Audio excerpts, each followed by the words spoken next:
Il existe toutes sortes de lutins. Il y a les lutins des forêts, qui connaissent les animaux, les fleurs, les plantes, sur le bout des doigts. Il y a les lutins qui se cachent chez nous et qui, la nuit, lorsque l'on dort, se réveillent pour faire tout un tas de bêtises. Il y a aussi les lutins du Père Noël, qui ont un sacré boulot. Lire toutes les lettres que les enfants et les adultes envoient.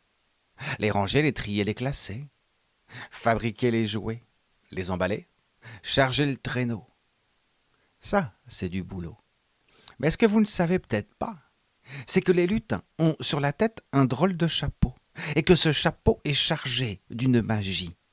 Il suffit de secouer la tête, de secouer le chapeau, et ce que vous avez à faire est fait instantanément, sans effort.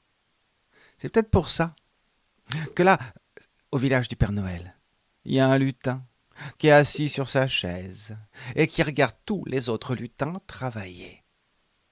Et quand on lui dit Hé, tu vas être en retard, j'ai le temps, qui dit.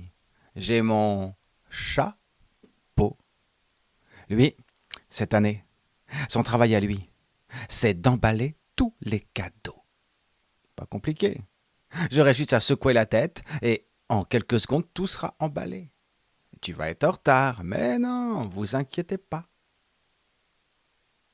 Bientôt, ça va être l'heure. L'heure de charger le traîneau. L'heure pour le Père Noël de partir faire sa distribution. Et lui est toujours assis sur sa chaise. Ça va, ça va. J'y vais, qu'il a dit.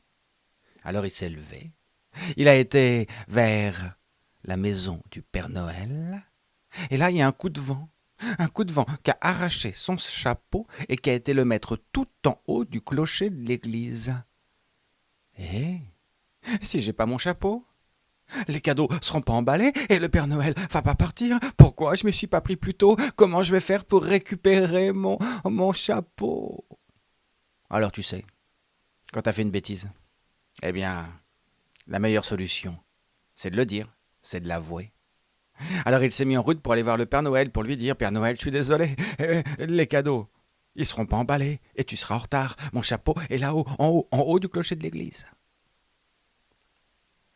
Là, il est passé près de la maison du cuisinier, le cuisinier du village de Noël, qui est là en train de fabriquer des sablés et des cookies. Quand il a vu le cuisinier, notre lutin, qui est là en train de crier, de pleurer, de faire la tête, qui est triste comme tout, il dit mais qu'est-ce qui t'arrive? On n'a jamais vu de lutin triste au village du Père Noël. Qu'est-ce qui t'arrive? Alors il a raconté que tout en haut, là-haut, là-haut, en haut du clocher de l'église, il y avait son bonnet, il y avait son chapeau, et son chapeau sans bonnet, pas d'emballage de cadeau. Ah, t'inquiète pas, dit le cuisinier. Tiens, je te prête ma toque, tu verras, elle aussi, elle est magique. Alors le lutin a mis la toque du cuisinier sur sa tête, et puis il a été jusque devant les cadeaux. Il a secoué la tête, mais tous les cadeaux se sont transformés en sablés et en cookies. Oh, quelle horreur! Quelle horreur! Ah, il n'y a pas le choix, il faut tout avouer au Père Noël. Alors il s'est mis en route. Il s'est mis à pleurer, à crier, triste comme tout. Et là, il est passé devant la maison du magicien du village du Père Noël. Que dit, dis donc, pourquoi t'es triste comme ça? Les lutins, au village du Père Noël, c'est jamais triste, qu'est-ce qui t'arrive? C'est mon chapeau, il est là-haut, tout en haut du clocher. Et sans chapeau, pas d'emballage de cadeaux. Et sans emballage de cadeaux, pas de départ du Père Noël. T'inquiète pas, a dit le magicien. Je te prête mon chapeau, tu verras, lui aussi, il est magique. Alors le lutin a mis le chapeau du magicien sur la tête, il a couru devant les cadeaux, il a secoué la tête, mais là, tous les cadeaux se sont transformés en lapins. C'est pas possible. Comment je... Pas d'autre solution que tout avouer au Père Noël.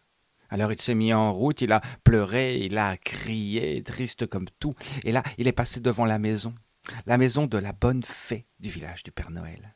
Il a dit, mais pourquoi t'es triste? Mais pourquoi tu pleures? Il a tout raconté. Ah, prends mon chapeau de fée et même ma baguette, tu verras, c'est magique.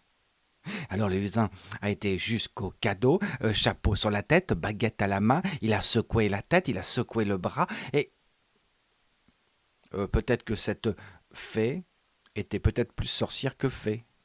Parce que tous les cadeaux se sont transformés en citrouilles. Et en plus, c'était même pas la bonne époque. Pas le choix. Faut tout dire au Père Noël. C'est bientôt l'heure du départ. Alors il a été jusqu'à la maison. Et là, il a vu, hein, le Père Noël qui est en train de se préparer. Il a vu les reines devant la maison. Et les reines ont dit, dis donc, t'as pas l'air d'aller, toi? Dis donc, pourquoi t'es triste comme ça? Les lutins, c'est jamais triste ici, qu'est-ce qui t'arrive? Il a tout raconté. Son chapeau, là-haut, tout en haut du clocher de l'église. Alors le vieux renne lui a fait signe de monter sur son dos. Le vieux renne a mis un coup de sabot au sol et il s'est envolé, avec le lutin sur le dos, jusqu'au clocher de l'église. Juste récupérer le chapeau, juste poser devant les cadeaux. Un petit coup de tête, emballé. Un petit coup de tête, chargé. Juste à temps pour voir le Père Noël s'envoler pour la distribution. Et on a eu chaud, hein. Comme quoi, qu'on ait un chapeau magique ou pas, remettre les choses à plus tard est peut-être pas une bonne chose.